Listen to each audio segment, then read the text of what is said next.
Oi, pessoal, tudo bem com vocês? Como vocês viram aí no nosso título do vídeo, eu estou desempregada? É isso que a gente vai falar aqui hoje. Não necessariamente eu estou desempregada no momento. Vocês sabem que eu trabalho já no Gemba, eu já postei vídeos sobre o meu trabalho aqui no Japão, né? Desde que a gente chegou, a gente está trabalhando com o Gemba.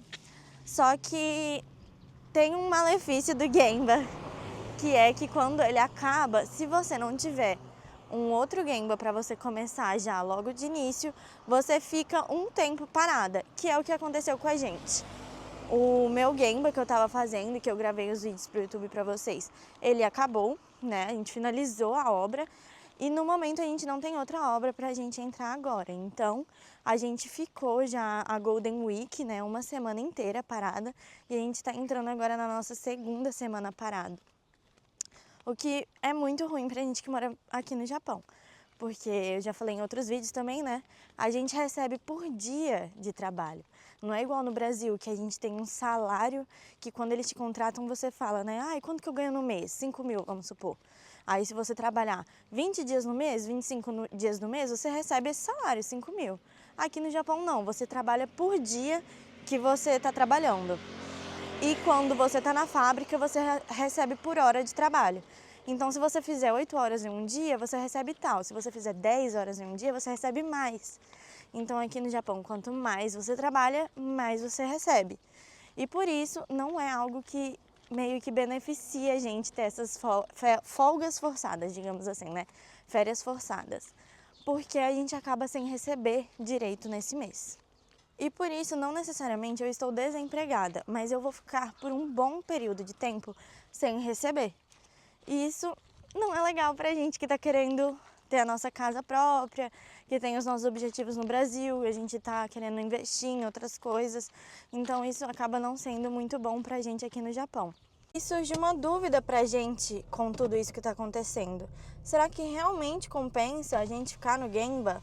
Porque eu já falei pra vocês, né? No Gemba a gente acaba recebendo muito mais. Mas será que realmente compensa ter que ficar mudando, ficar tanto tempo sem trabalhar? Será que não é melhor pra gente pegar uma fábrica? E aí é o que vem, né? Vou falar agora pra vocês os pontos fortes e fracos de trabalhar no Gemba e na fábrica. Então, os pontos fortes de trabalhar no Gemba. Você recebe por dia um salário relativamente alto. Se você for comparar com o salário da hora da fábrica, é um salário muito mais alto mesmo. Então você recebe mais. Você não fica preso em fazer somente uma tarefa para sempre.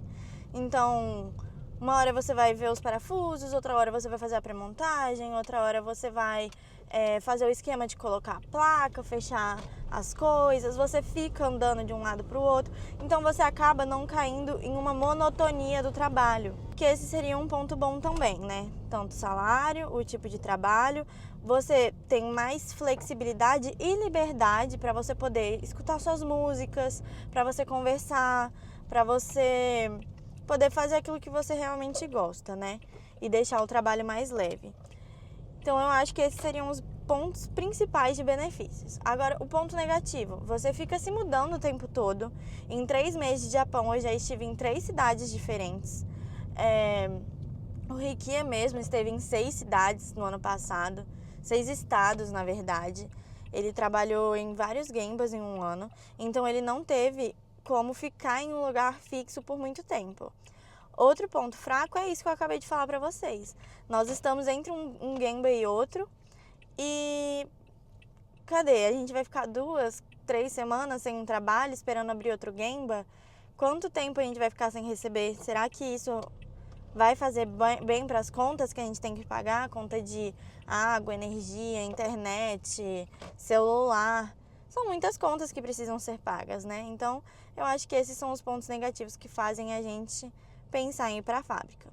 E agora, quais são os pontos positivos da fábrica? Os pontos positivos, que você tem estabilidade, você pode ter uma casa, você pode se estabelecer nesse lugar, você pode fazer uma rotina sua. Então, para mim, pelo menos, que tenho TDAH, ter uma rotina é algo que me regula. sabe? Saber o que eu vou fazer em tal horário, tal horário, tal horário, tal dia, tal dia, tal dia, é algo que me ajuda a não ficar perdida, tanto mentalmente, não ficar sobrecarregada, quanto também na minha rotina mesmo, sabe? Minha vida, minha saúde. Ter uma rotina me ajuda muito, sabe? Então eu acho que o ponto forte da fábrica é você ter essa rotina, você saber que você sempre vai ter um trabalho, né? Ter essa estabilidade de salário também.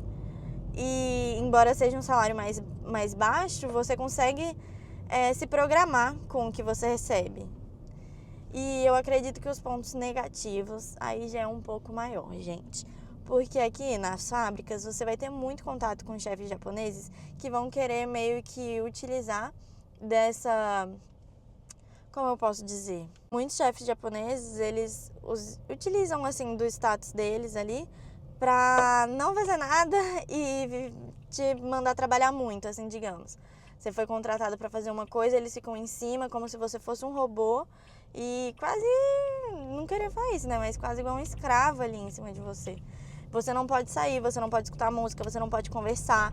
Então pensa ficar 8, 11, 12 horas dentro de um mesmo lugar, fazendo uma mesma coisa, sem poder olhar para o lado, gente. Então você é uma máquina dentro da fábrica e você precisa de dar resultado. Esse é um ponto fraco. Além de que tem muitos outros estrangeiros ali que não são todos, gente. Não estou falando que são todos.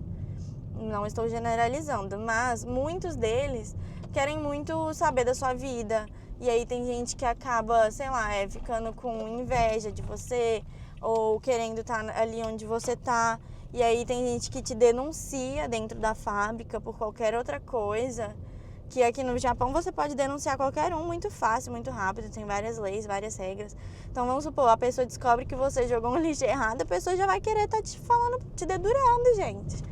Então, tem muitas coisas assim que na fábrica acabam sendo mais ríspidas também, que fazem a gente ter esses pontos negativos.